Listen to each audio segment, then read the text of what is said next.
Shalom, selamat malam jemaat GKJ Season City. Apa kabar Bapak Ibu Saudara-saudari? Kami sangat senang bisa berjumpa dengan saudara malam hari ini di NWJ kita. Dan sengaja kita tuh mari kita memuji Tuhan. Kita mau katakan bila bunyi sangkakala. Amin. Yuk. Bila zaman ini lalu pada hari kiamat, bila sangkakala Allah terdengar, bila orang yang selamat berkeliling tatanya, bila namaku dipanggil ku ada. Sekali lagi katakan, bila zaman ini lalu pada hari kiamat, bila sangkakala Allah terdengar, bila orang yang selamat berkeliling tatanya, bila namaku dipanggil ku ada. Bila bunyi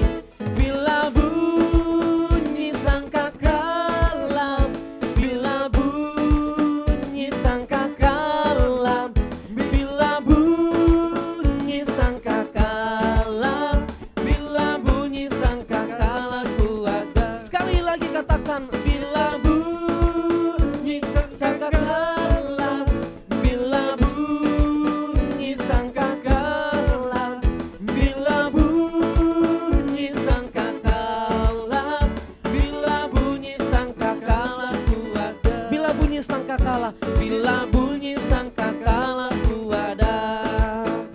Bila bunyi sangkakala ku ada. Amin. Saudara masih semangat memuji Tuhan malam hari ini? Ya, mari kita memuji Tuhan. Kita mau katakan bersorak, hai umat Tuhan.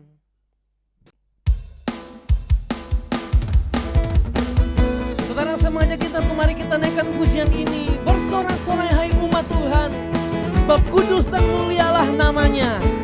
Amin. Kita menaikkan pujian dengan segenap hati kita. Memuji Tuhan Allah kita, Dia Raja di atas segala Raja. Yesuslah yang layak kita puji dan kita muliakan dan kita sembah sepanjang umur hidup kita. Amin saudara. Katakan, bersorak-sorai hai umat Tuhan, kudus dan mulialah, kudus dan mulialah namanya. Amin. Besarlah kasih-Nya, ajaib perbuatannya, berkuasa selama-lamanya. Bersorak-sorai, bersorak-sorai hai umat Tuhan, sebab kudus dan mulialah namanya.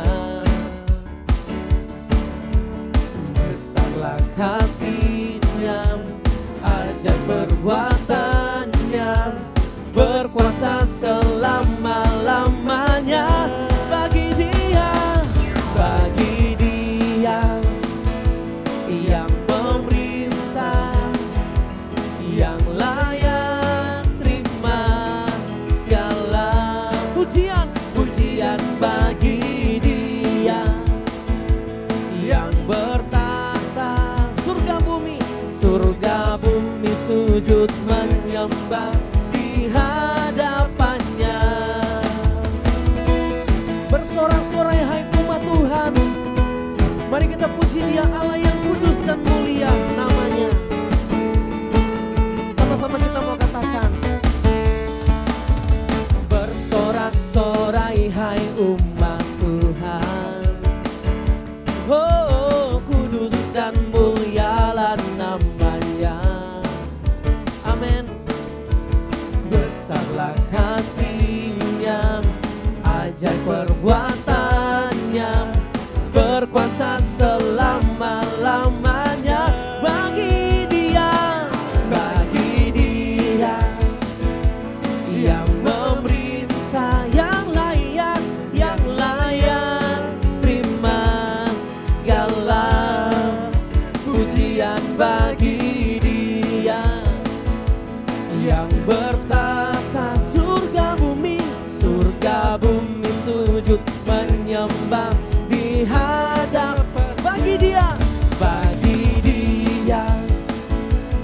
yang bertata, yang layak terima segala pujian.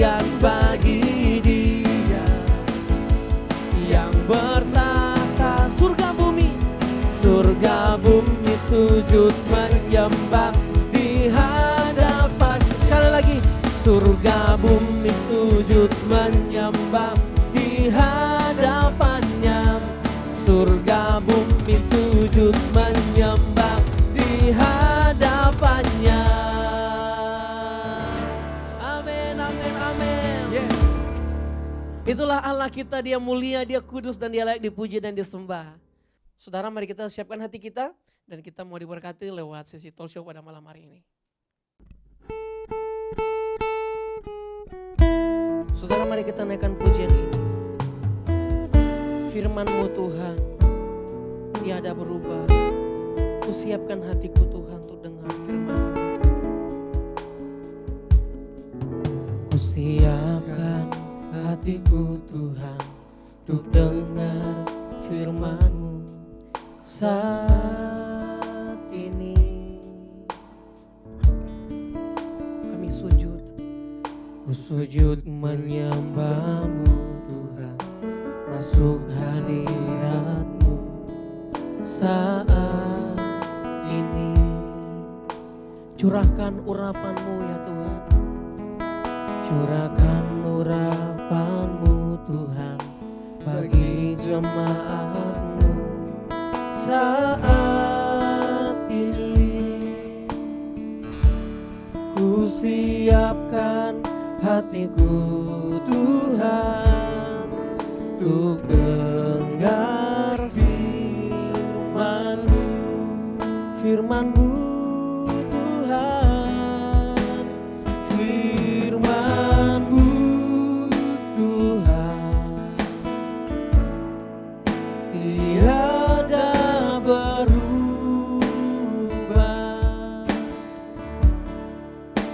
Oh, dahulu sekarang selama-lamanya tiada berubah. Firman-Mu Tuhan, firman-Mu Tuhan, penolong hidupku. Ku siapkan hatiku Tuhan untuk dengar firman-Mu, firman-Mu Tuhan, firman-Mu Tuhan. Kami percaya bahwa tidak pernah berubah, tidak berubah.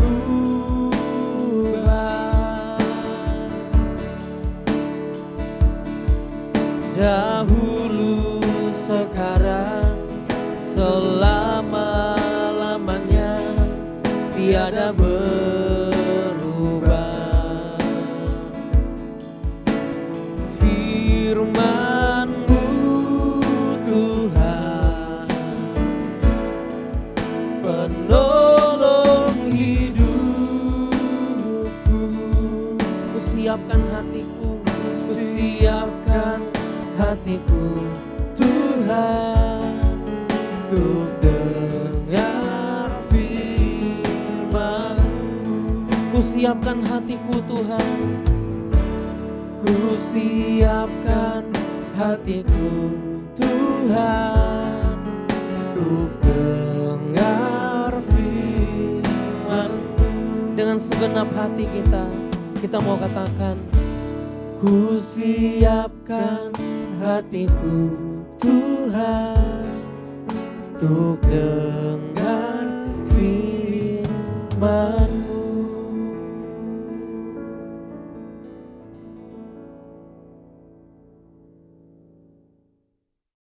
Shalom, selamat malam Bapak Ibu Saudara Jemaat GKJ dimanapun Anda berada. Kembali lagi dalam diskusi atau obrolan malam kita hari ini di Night with Jesus.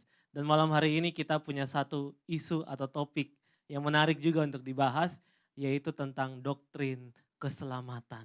Dan bersama saya di studio sudah ada gembala sidang kita, Guru Injil Pierre Tilaar. Selamat malam Pak Pierre. Selamat malam Bapak Ibu di rumah. Iya, senang sekali boleh ngobrol-ngobrol lagi Pak malam hari ini. Senang sekali. Dan tentu juga Bapak Ibu saudara-saudara di rumah sudah sangat bersemangat ya untuk memulai obrolan malam hari ini.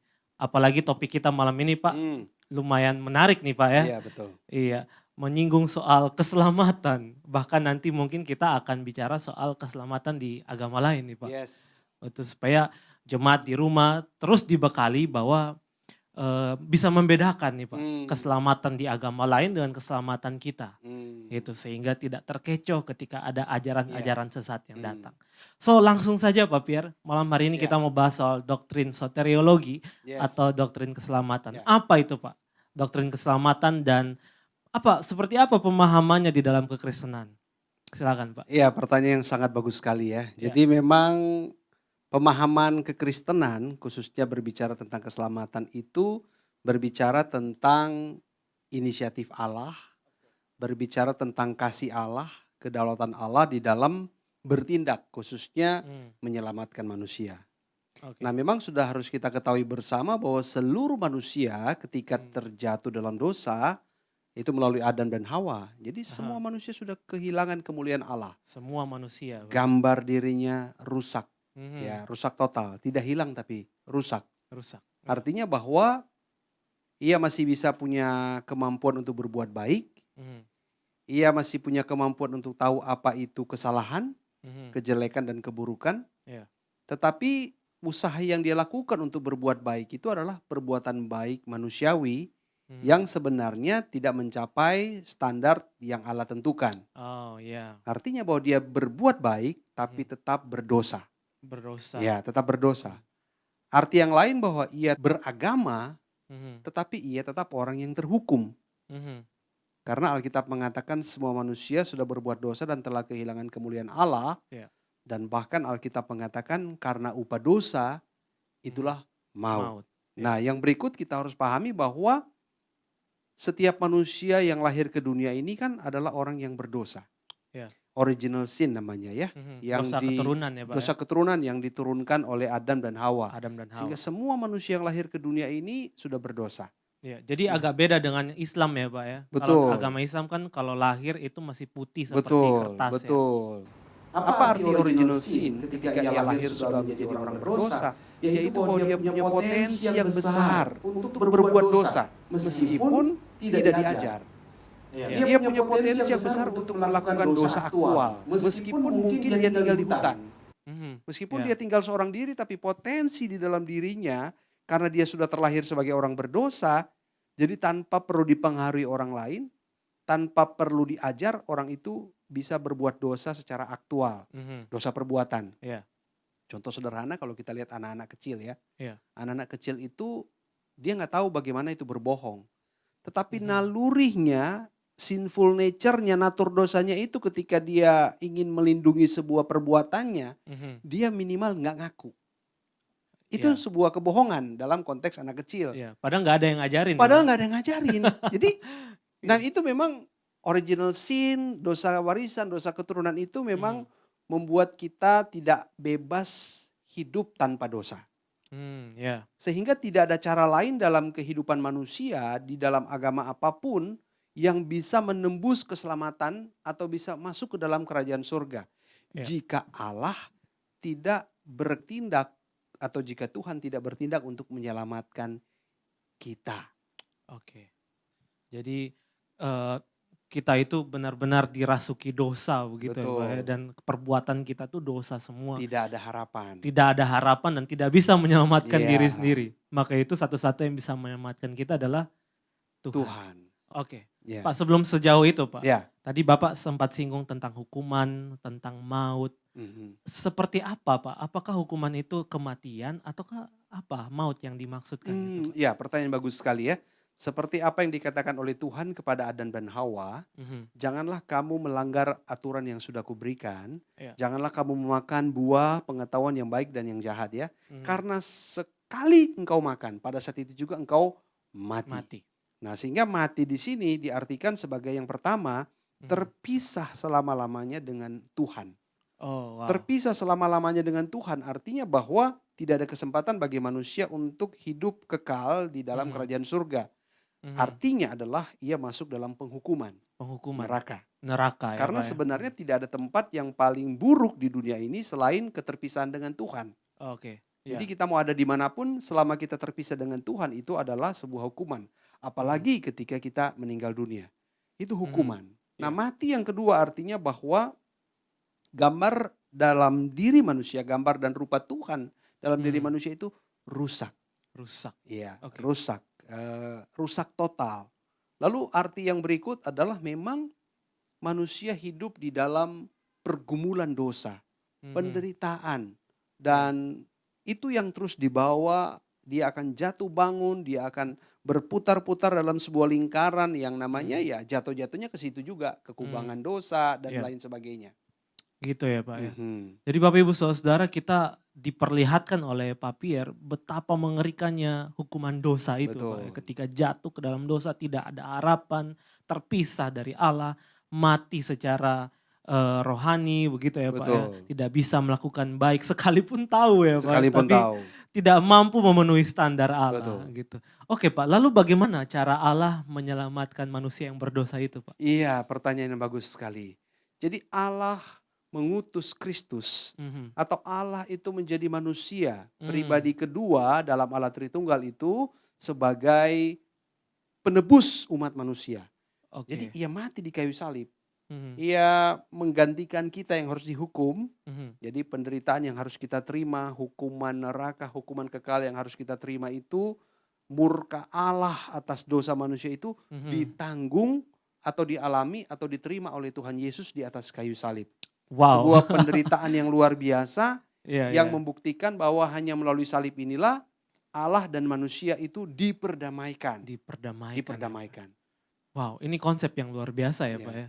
Bagaimana mungkin Allah bisa turun ke dalam dunia dan menggantikan manusia itu. Saya tidak pernah dapat itu di agama-agama lain. Pak. Iya, karena memang kan manusia itu terjatuh dalam dosa di dalam kekekalan. Aha. Adam dan Hawa itu jatuh dalam dosa dalam kekekalan ya. Sehingga dosa itu kekal adanya. Maka Allah sendiri yang kekal itulah Iya. yang menjadi manusia untuk menebus dosa manusia sehingga manusia bisa menembus kekekalan tanpa dosa karena Tanpa Tuhan dosa. Yesus. Karena Tuhan sudah Betul. menggantikan Betul. manusia, menebus dosa itu ya Pak. Benar-benar. Ini menarik sekali. Saudara-saudara, Anda sekarang bisa mengerti ya betapa luar biasa Allah yang kita punya di dalam Yesus Kristus. Maka itu kita mengenal Yohanes 3 ayat 16 ya Pak ya. Karena begitu besar kasih Allah akan dunia ini sehingga dia mengutus anaknya yang tunggal supaya setiap orang yang percaya kepadanya tidak binasa atau tidak mengalami hukuman kekal itu Pak ya. Tapi justru beroleh hidup yang kekal. hidup yang kekal. Ya. Pak, ada lain lagi juga Pak. Maksudnya bagaimana cara Allah menyelamatkan itu? Iya, jadi memang Allah memilih manusia. Oke, Jadi memilih. manusia yang sudah menuju pada tempat penghukuman ini dipilih oleh Tuhan sebelum dunia dijadikan. Oh oke. Jadi di dalam rencana kekekalan Allah, ia memilih manusia karena memang keselamatan di dalam kekristenan itu bukan berdasarkan perbuatan baik. Ya. Sehingga memang Allah sudah merancangkan keselamatan itu dengan luar biasa, Oh, memilih kita dan kita patut bersyukur karena kita adalah orang-orang pilihannya. Sehingga ia datang untuk orang pilihannya, dia mati untuk orang pilihannya. Begitu. Jadi Iya, iya. kita ada di dalam pilihan Allah, di dalam rancangan Allah, Rancangan kita patut Allah. bersuka cita. Oh tadi Pak Pierre bilang dia sudah merancangkannya sebelum dunia dijadikan Oke, Pak. ya. Rasanya agak kurang adil ya Pak. Ada perasaan tidak fair ya Pak ya. Iya, Gitu. iya, Berarti iya, iya. ada yang sudah ditentukan sejak mula diselamatkan, ada yang tidak. Begitu ya Pak ya. Iya. Itu Memang kesannya seperti itu ya. Iya ya, bagaimana memahaminya Pak? Betul. Seolah-olah orang berpikir begini, Tuhan itu jahat ya. Iya. Kok Allah sudah menentukan sejak semula yang akan dihukum nih. Iya. Masuk neraka nih. Lalu sebagian yang ini masuk surga. Ah, Mungkin saya perlu kasih sebuah ilustrasi, contoh yang bisa kita pahami. Misalnya begini, saya ini orang yang punya kuasa lah, katakanlah ya. Oke. Punya kekuatan untuk membebaskan orang dari penjara. Iya. Lalu saya datang ke sebuah penjara. Katakanlah penjara Cipinang, ya kan? Iya. Saya datang ke penjara Cipinang, napinya di situ ada 2.000 orang. Lalu saya pilih 200 orang atau saya pilih 1.000 orang. Oke. Bebas. Ya kan? Ya. Selamat dong. Nah pertanyaan kemudian muncul, mengapa orang yang 1.000 itu dipenjara? Apakah karena saya? atau karena memang mereka sudah dipenjara? Kan jawabannya karena memang mereka sudah dipenjara sejak awal, begitu. Jadi konsep pemilihan Allah itu Allah memilih yang sebagian untuk diselamatkan dan Allah membiarkan. Bukan Allah mencapakan karena semua orang sudah menuju neraka. Iya. Sudah menuju neraka semenjak Adam dan Hawa kan. Jadi Allah memilih tapi Allah itu membiarkan. Nah membiarkan dalam pengertian bagaimana? Ya silakan saja mereka berusaha. Dengan segala upaya dan kemampuan mereka. Begitu kan. Tetapi Allah tidak serta-merta menentukan ini sekian yang dihukum, ini sekian yang diselamatkan. Karena prinsipnya semua sudah dihukum. Iya. Sehingga ia mengambil dalam kasih karunia di dalam kedaulatannya siapa-siapa yang akan diselamatkannya. Seperti demikian. Dan itulah anugerah ya. Itulah Pak. Anugerah. Kalau kita dipilihnya. Kalau kita dipilih itu anugerah. Benar-benar. Pertanyaan saya Pak, Ya. gimana saya tahu saya diselamatkan atau tidak? Gimana saya tahu saya dipilih atau tidak Pak? Jangan-jangan saya nggak dipilih nih Pak. Betul ya. Iya. Jadi memang ada orang kan yang terlahir dari kecil sebagai orang Kristen ya kan. Iya. Nah jadi salah satu indikator yang dapat kita pahami bersama adalah bahwa ketika kita itu tahu benar-benar siapa kita, ketika kita benar-benar tahu siapa Tuhan, kita tahu kita orang berdosa, itu karena firman Tuhan menerangi hati kita. Sehingga kita tahu kita orang berdosa. Lalu kita membutuhkan Tuhan. Sebaik apapun kita. Misalnya ada orang yang lahir ke dunia ini, katakanlah dia orang baik-baik. Dari keluarga terpandang, baik-baik. Ya kan? Di pandangan masyarakat dia itu tidak berdosa. Meskipun di dalam pikiran, di dalam hati, orang tidak tahu bahwa dia tidak berdosa. Iya. Apalagi kalau dalam standar Tuhan. Orang tidak melakukan kebenaran, itu dosa kan? Orang tidak melakukan apa yang Tuhan mau, itu udah dosa. Nah tapi pada umur tertentu orang ini mendapatkan sebuah kesadaran. Dia mendengarkan firman Tuhan. Ya, entah itu dia baca atau ada orang yang khotbah. Lalu dia merasa dia orang berdosa. Lalu dia membutuhkan Tuhan. Lalu dia membuka hati. Dia percaya kepada pengorbanan Kristus. Ini satu-satunya cara aku diselamatkan. Dia percaya. Nah di sanalah tanda bahwa ia adalah orang pilihan. Nah lalu orang pilihan Allah itu akan dipelihara oleh Tuhan.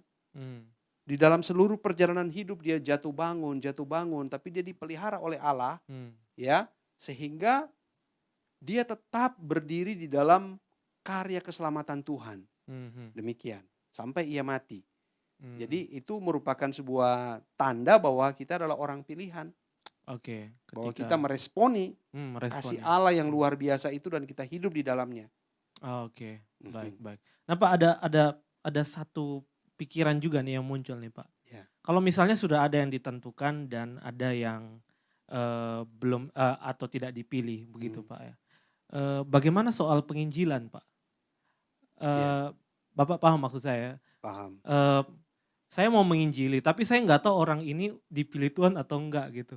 Apa lebih baik saya nggak usah penginjilan percuma gitu ya? Iya. Dia udah nggak dipilih Tuhan ngapain diinjili Ngapain diinjili gitu ya. Buang tenaga ya. Iya. Baik. Gimana Pak? Karena ini bisa merembet ke sana nih. Betul. Jadi memang kalau kita bicara dalam penginjilan itu ada strategi penginjilan juga ya. Strategi penginjilan bagaimana kita membawa orang untuk mendengar Injil.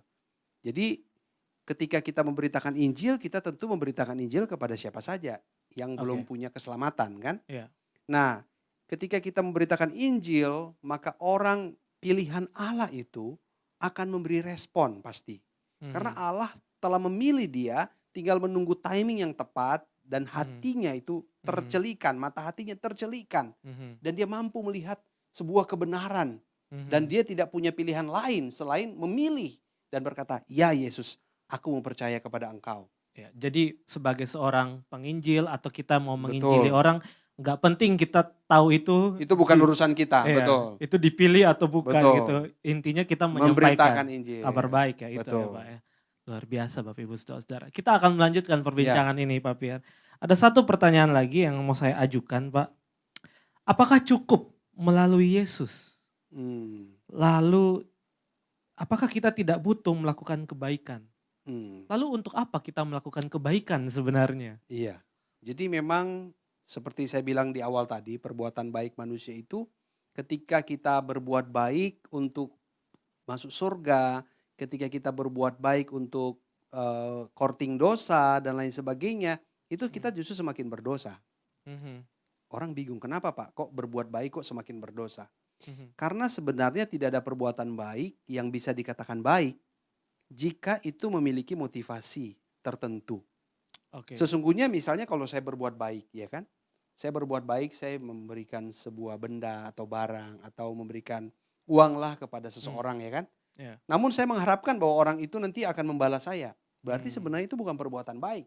Iya. Itu pamrih kan ya? Pamrih, transaksi ya. Bang? Transaksi berarti. Jadi Iya, iya. semakin saya bilang saya berbuat baik untuk masuk surga, maka Tuhan akan melihat saya sebagai orang yang berdosa. Karena itu bukan perbuatan baik. Iya. Lalu belum lagi ditambah dengan perbuatan baik kita itu adalah perbuatan baik yang cemar di mata Tuhan. Iya. Jadi memang hanya melalui Kristus yang berkorban buat kita, yang menggantikan kita di kayu salib itulah manusia bisa diselamatkan. Sehingga ketika orang itu sudah diselamatkan, nah orang itu baru bisa berbuat baik. Kenapa? Karena perbuatan baik orang yang sudah diselamatkan itu tidak dicemari oleh motivasi agar masuk surga.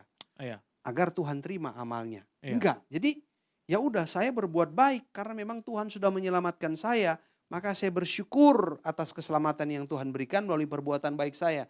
Menjadi kesaksian bagi banyak orang. Sehingga melalui perbuatan baik saya, orang boleh melihat kasih karunia Tuhan melalui kehidupan saya. Iya. Wow, ada Kristus yang menolong dia. Sehingga kok perbuatannya itu tulus ya.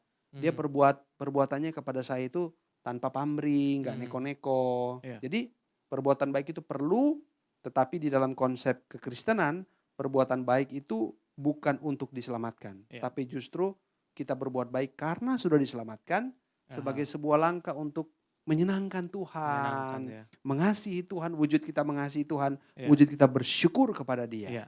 Betul. Jadi kebaikan kita itu bukan karena kita mau dapat surga, Betul. tapi karena kita mengucap syukur atas anugerah yang kita Yes. terima. Oke, baik. Bapak Ibu Saudara, ini percakapan makin menarik nih. Dan kita masuk ke pertanyaan ketiga, dan sebenarnya ada hubungan dengan judul kita hari ini. Ya, ya. Yaitu adalah, apakah tidak ada keselamatan di agama lain? Iya, wow, luar biasa ya. Ketika Bapak Ibu menyaksikan tayangan ini, siapapun Anda, dari manapun Anda, tentu Anda penasaran ya mendengarkan pertanyaan ini. Apakah tidak ada keselamatan di agama yang Agama lain? lain, ya. Atau kalau saya pertajam lagi pertanyaannya, apakah tidak ada keselamatan di luar agama Kristen? Kan begitu. Wow. Ya, oke, saya jawab pelan-pelan ya. Iya. Yang pertama yang harus kita ketahui bersama Bapak Ibu di rumah atau dimanapun Anda berada, bahwa sebenarnya agama itu tidak mampu dan tidak bisa menyelamatkan manusia. Oke. Agama hanya mampu membuat kita jauh lebih baik. Kita mungkin punya moral yang baik. Hidup kita menjadi semakin teratur. Hidup kita secara sosial, kemasyarakatan dengan sesama itu menjadi lebih baik. Bahkan hidup kita dengan diri kita semakin lebih baik. Bahkan kita pun sekonyong-konyong atau seolah-olah merasa kita itu dekat dengan Tuhan. Kita itu memiliki Tuhan. Dan kita memiliki sebuah perlindungan dalam pengertian rasa aman, rasa tenang. Sebatas itu. Sebatas itu, oke, betul. Sehingga semua agama di dunia itu mengajarkan yang baik. Yang baik. Tidak ada agama di dunia ini yang mengajarkan yang jahat, Iya. yang baik. Tetapi ketika berbicara tentang keselamatan, pengampunan dosa, penebusan, surga, nah di sini agama nggak mampu. Oke. Bukan domain dan wilayahnya agama. Oke. Jadi memang semua agama Iya. itu tidak mampu dan tidak bisa menyelamatkan manusia. Karena hanya Tuhan yang menyelamatkan. Termasuk agama Kristen, Pak. Kalau saya bisa bilang demikian, termasuk agama Kristen. Kenapa? Karena apa gunanya orang menjadi orang Kristen dari lahir? Ya, ada orang bilang Kristen KTP, Kristen tanpa pertobatan, Identitas Kristen doang, ya, Pak. tanpa Kristus, ya kan? Namun ia tidak pernah berjumpa dengan Kristus, dia tidak pernah mengalami Kristus. Maka tentu ia pun juga sama dengan orang-orang yang beragama di luar-luar sana. Sama aja. Betul. Iya, jadi intinya di Kristus lah keselamatan itu terjadi. Jadi bukan agamanya ya, Bukan Pak, ya, agamanya. tapi Kristusnya. Jadi Iya. pastikan Bapak Ibu Saudara, Anda bukan sekedar beragama Kristen, Iya. tapi benar-benar orang yang percaya sungguh-sungguh pada person Kristus itu. Nah, Bapak Ibu Saudara, ini makin asik nih obrolan ini. Kalau ada yang masih ganjel, kurang apa ya? Kurang afdol. Kurang afdol atau kurang dipahami, silahkan komen di bawah Bapak Ibu Saudara nanti akan dijawab ya Ya, Pak Pierre ya. silakan ada kolom chat di Betul. bawah. Betul. Jadi Pak, saya mau pertegas aja nih Pak. Ya. Ada keselamatan nggak di agama lain? Atau di kepercayaan lain? Ya, Atau jelas. selain Kristus? Ya, sayang sekali ya saya harus mengatakan tidak ada. Oke, dan itu iman kita ya Pak. Betul, tidak ada. Hmm. Karena memang hanya di dalam Kristus Yesus sajalah manusia itu dapat diselamatkan. Oke. Kesannya agak egois ya. Mhm. Tetapi itulah fakta, itulah kenyataan pekerjaan Tuhan. Ini kan pekerjaan yang disebut ilahi. Ya. Di mana Tuhan yang menentukan Mhm. seseorang itu diselamatkan atau tidak. Mhm. Dan ketika Tuhan menentukan itu, Tuhan membuka jalan. Dia membuat jalan. Dia Mhm. bukan saja menentukan, tapi dia membuat jalan. Dan itu adalah sebuah Mhm. pilihannya. Ya. Dan ketika kita adalah orang yang dipilihnya, maka saya percaya dengan cara apapun itu, lambat atau cepat, maka kita akan meresponi dan berjumpa dengan Sang Juru Selamat, yaitu Sang Tuhan Juru Selamat, Yesus Yesus Kristus. Kristus. Iya. Luar biasa sekali. Jadi itulah iman kita dan itulah kebenaran yang harus kita pegang. ya, Pak. Betul. Ya, menarik sekali. Bapak Ibu Saudara silahkan komentar di bawah kalau ada pertanyaan. Karena nanti akan dijawab. Jangan sampai kemudian justru jadi penasaran, Ya. tidak terjawab dan sebagainya. Pertanyaan terakhir Pak Pierre. Setelah kita mengalami keselamatan, setelah orang berdosa kemudian berjumpa dengan Sang Juru Selamat. Tapi kemudian satu waktu dia mungkin berbuat dosa atau kembali kepada dosa-dosa ya di masa lalu, hidupnya yang lama. Apakah keselamatan itu bisa hilang, Pak? Ya, ini pertanyaan yang bagus sekali. Ada banyak anak-anak muda yang frustrasi di dalam kehidupan beragama, ya. Iya. Karena dia jatuh bangun dalam dosa. Lalu ada yang pernah mengatakan aku nggak mau lagi ikut Tuhan. Kenapa? Karena aku tidak mau terus menyakiti hati Tuhan. Kenapa kok Anda berkata demikian? Iya, saya berdosa terus, jatuh bangun dalam dosa. Jadi saya nggak sanggup untuk menyenangkan hati Tuhan dengan kehidupan saya. Iya. Jadi kekudusan itu diartikan dengan cara yang berbeda oleh manusia. Seolah-olah dia sanggup berjuang, seolah-olah kemampuan hidupnya lah yang mampu menentukan dan mempertahankan hidupnya kudus. Ya, ia lupa bahwa Tuhan menguduskan manusia, dia lupa Tuhan menguduskan kita. Nah, pertanyaan yang kedua yang perlu kita tanyakan, apakah ada satu orang manusia di dunia ini yang ketika ia mati, dia tidak berdosa? Ya kan? Entah itu dosa di pikiran, entah itu di hati, di apapun. Apalagi ketika kita melihat standarnya Allah sempurna. Adakah manusia di dunia ini satu aja yang mati selain Kristus ya, yang tidak ada dosa, artinya sempurna? Ya jawabannya nggak ada. Nggak ada, iya. Kenapa? Karena memang keselamatan kita itu tidak ditentukan oleh perbuatan baik, tapi oleh iman yang itu pun dianugerahkan oleh Tuhan. Sehingga keselamatan di dalam kekristenan itu satu, itu paten. Kedua, tidak berubah. Ketiga, kekal adanya. Karena yang buat itu Tuhan. Kalau kita yang buat keselamatan kita, maka itu fana, tidak kekal. Ini Tuhan yang buat. Karya Tuhan di kayu salib itu merupakan karya yang agung, karya yang sempurna, sehingga tidak mungkin digagalkan atau dibatalkan oleh apapun. Sehingga pertanyaannya ketika ada orang yang berbuat dosa, ia sudah menerima Kristus. Jika ia sudah benar-benar menerima Kristus, maka keselamatan itu tidak hilang. Tidak hilang ya Pak. Tidak hilang. Tapi bagaimana kalau orang itu memilih tuh secara sengaja ya Pak. Hidup terus dalam dosa-dosa favoritnya mungkin Pak. Dan berkata bahwa inilah saya gitu. Saya apa adanya, bagaimana tuh Pak? Iya, ini pertanyaan bagus sekali. Jadi Bapak Ibu perlu kita ketahui bersama bahwa ketika Tuhan memilih kita, itu Tuhan tidak paksa. Get out! Just said it again. Get the fuck out of here! No! No! No! I lied! No! No! No! No!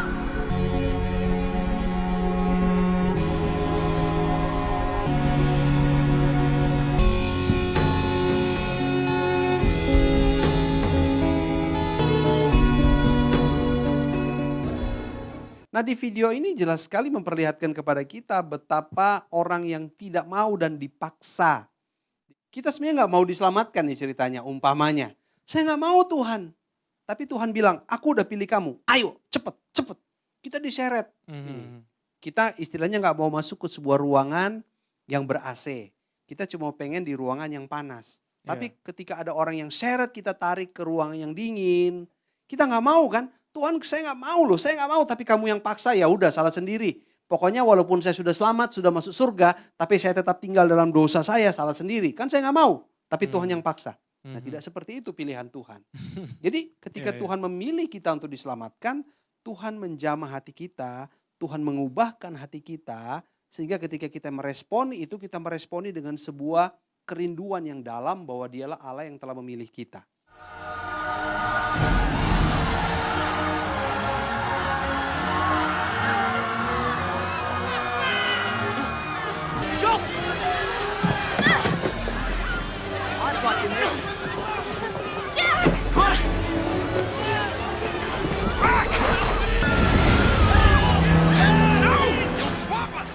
Nah, di video yang kedua ini kita melihat bahwa bagaimana orang yang telah diberikan penerangan di dalam hati, orang yang tahu ketika ia tetap dalam hidupnya itu adalah berbahaya dan dia bakalan mati dalam hukuman kekal, lalu ia memberi diri. Dia memberi diri bukan? Ia terjun masuk ke dalam skoci karena dia tahu bahwa di skoci itu lebih aman ketimbang ia tetap di kapal itu. Di kapal itu ia pasti mati. Dari mana dia tahu? Ada pengumuman. Mari kalau Anda mau selamat, Anda pergi ke skoci. Skoci itu akan menyelamatkan Anda. Anda tinggal di kapal, Anda akan binasa. Sehingga orang-orang yang mengerti tentang kehidupan, orang-orang itulah memilih untuk ke skoci. Seperti itu, artinya Tuhan telah menjamah hati orang percaya. Tuhan telah mempersiapkan hati orang percaya bahkan sebelum dunia dijadikan. Agar orang percaya itu tahu tentang karya Tuhan yang kekal itu. Dan mereka meresponinya. Dan itu pun karena Tuhan yang memberikan iman di dalam hati mereka. Nah, bagaimana kehidupan kita selanjutnya? Kita manusia bisa jatuh dalam dosa, jatuh bangun dalam dosa. Tapi yang seperti saya sampaikan 2 minggu yang lalu, Roh Kudus yang Tuhan anugerahkan dalam hidup kita itu akan mengingatkan orang pilihannya, kita yang sudah selamat, agar kita tidak terus berkubang di dalam dosa. Nah, ini yang membedakan. Jadi artinya ketika orang yang sebenarnya belum percaya kepada Tuhan, dia hanya beragama, di agama apapun, dia bisa hidup sesuai dengan aturan agama itu. Tetapi ia pun bisa jatuh. Nah, pemahaman mereka ketika jatuh, keselamatannya hilang. Nanti balik lagi, keselamatannya datang. Nah, di dalam Kristenan itu tidak seperti itu. Artinya bahwa Tuhan yang menjaga. Dan jika ada orang yang ternyata sampai matinya pun, ia bahkan menghujat Tuhan, ia bahkan hidup di dalam dosa-dosa favoritnya, bahkan dia tidak mau berubah secara sengaja, maka pertanyaan besar buat dia, apakah memang dia adalah orang pilihan Tuhan, itu yang pertama. Yang kedua, apakah memang dia sudah mengalami Kristus atau belum? Kemungkinan besar belum. Orang yang sangat beragama tetapi dia belum mengalami Kristus sebenarnya. Demikian. Iya, Bapak Ibu Saudara, kita diperlihatkan dengan satu pemahaman yang sungguh luar biasa menurut saya. Keselamatan Tuhan begitu luar biasa, bagaimana kita bukan jadi man personnya Pak ya, tapi bagaimana Tuhan sendiri yang mau turun tangan. Betul. Jadi orang yang merangkul, merengkuh, menarik kita dari kubangan dosa. Kenapa? Karena dia mengasihi kita. Amin, ya, betul. Iya. Tapi saudara-saudara, kita bisa lagi berbincang banyak hal tapi kita terbatas waktu. Jadi kalau misalnya Bapak Ibu Saudara masih penasaran atau punya banyak pertanyaan, silakan tulis di kolom chat. Tulis di kolom chat, nanti akan dijawab ya Pak Pierre, baik secara pribadi ataupun di dalam video-video selanjutnya. Kalau pertanyaannya yang sama banyak, nanti kita akan mencoba membahas topik itu. Begitu ya Pak. Pak, ada closing statement Pak? Iya. Jadi Bapak Ibu, kita patut bersyukur kepada Tuhan karena kita adalah umat pilihannya. Tuhan sudah memilih kita. Tuhan sudah memilih kita sebelum dunia dijadikan. Nah, oleh sebab itu marilah kita menjadi orang-orang yang mensyukuri akan keselamatan yang sudah Tuhan berikan. Bagaimana cara kita mensyukuri? Kita hidup berbuat baik.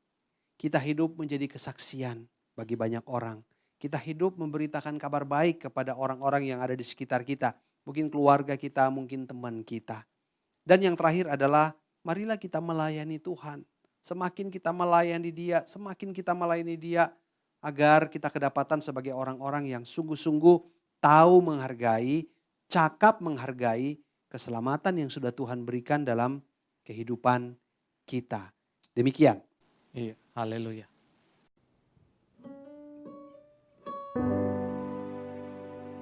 Kasih Tuhan, kita sudah mendengarkan talkshow pada malam hari ini, dan saya mengajak kita untuk mari kita meresponi apa yang sudah kita dengarkan tadi.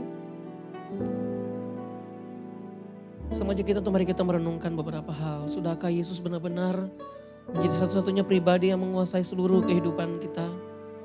Sudahkah dia benar-benar jadi pribadi yang kita agungkan, kita muliakan dalam perjalanan hidup kita? Masing-masing pribadi kita mengetahui sendiri apa yang ada dalam hati setiap kita. Saya mengajak kita untuk mari kita menaikkan satu pujian. Selidiki aku, selidiki aku, lihat hatiku, apakah ku sungguh mengasihimu, Yesus, Kau yang Maha Tahu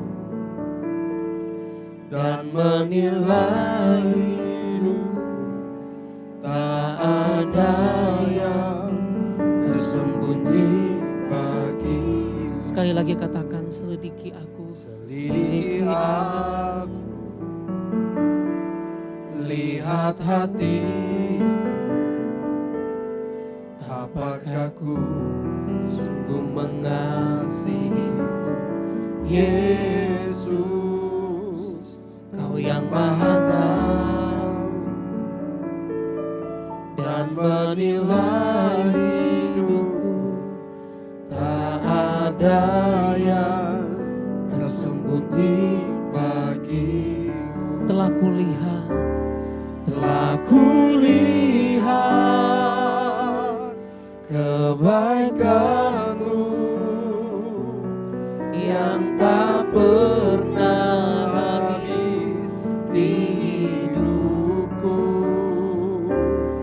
Ku berjuang sampai akhirnya Kau dapati aku tetap setia. Telah kulihat kebaikan-Mu yang tak pernah habis di hidupku.